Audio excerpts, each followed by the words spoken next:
Le second livre des Chroniques, chapitre 30. Ézéchias envoya des messagers dans tout Israël et Juda, et il écrivit aussi des lettres à Éphraïm et à Manassé, pour qu'ils vinssent à la maison de l'Éternel à Jérusalem célébrer la Pâque en l'honneur de l'Éternel, le Dieu d'Israël. Le roi, ses chefs et toute l'assemblée avaient tenu conseil à Jérusalem afin que la Pâque fût célébrée au second mois, car on ne pouvait la faire en son temps, parce que les sacrificateurs ne s'étaient pas sanctifiés en assez grand nombre, et que le peuple n'était pas rassemblé à Jérusalem. La chose ayant eu l'approbation du roi et de toute l'assemblée, ils décidèrent de faire une publication dans tout Israël, depuis Beer-Shéba jusqu'à Dan, pour que l'on vînt à Jérusalem célébrer la Pâque en l'honneur de l'Éternel, le Dieu d'Israël, car elle n'était plus célébrée par la multitude comme il est écrit. Les coureurs allèrent avec les lettres du roi et de ses chefs dans tout Israël et Juda. Et d'après l'ordre du roi, ils dirent, « Enfants d'Israël, revenez à l'Éternel, le Dieu d'Abraham, d'Isaac et d'Israël, afin qu'il revienne à vous, reste échappé de la main des rois d'Assyrie. Ne soyez pas comme vos pères et comme vos frères, qui ont péché contre l'Éternel, le Dieu de leur père, et qui l'a livré à la désolation, comme vous le voyez. Ne raidissez donc pas votre cou comme vos pères. Donnez la main à l'Éternel, venez à son sanctuaire, qu'il a sanctifié pour toujours, et servez l'Éternel votre Dieu, pour que sa colère ardente se détourne de vous. Si vous revenez à l'Éternel, vos frères et vos fils trouveront miséricorde auprès de ceux qui les ont emmenés captifs, et ils reviendront dans ce pays. Car l'Éternel votre Dieu est compatissant et miséricordieux, et il ne détournera pas sa face de vous si vous revenez à lui. Les coureurs allèrent ainsi de ville en ville dans le pays d'Éphraïm et de Manassé, et jusqu'à Zabulon. Mais on se riait et l'on se moquait d'eux. Cependant, quelques hommes d'Azer, de Manassé et de Zabulon s'humilièrent et vinrent à Jérusalem.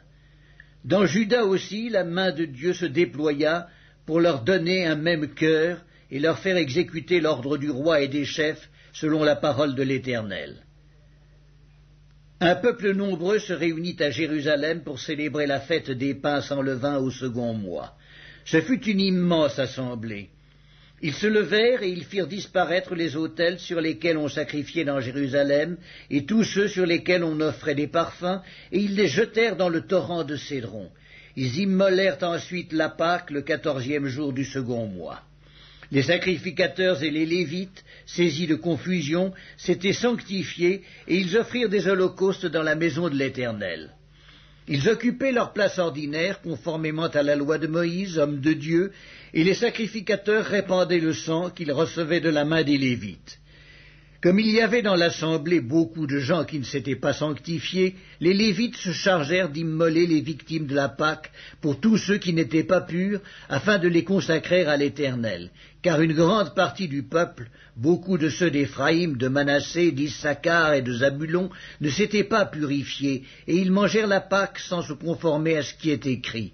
Mais Ézéchias pria pour eux en disant « Veuille l'Éternel qui est bon, pardonner à tous ceux qui y ont appliqué leur cœur à chercher Dieu, l'Éternel, le Dieu de leur père, quoiqu'ils n'aient pas pratiqué la sainte purification. » L'Éternel exauça Ézéchias, et il pardonna au peuple.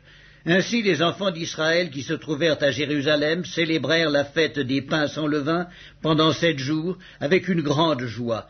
Et chaque jour, les Lévites et les sacrificateurs louaient l'Éternel avec les instruments qui retentissaient en son honneur.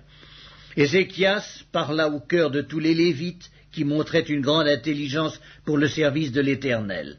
Ils mangèrent les victimes pendant 7 jours, offrant des sacrifices d'action de grâce et louant l'Éternel, le Dieu de leur père.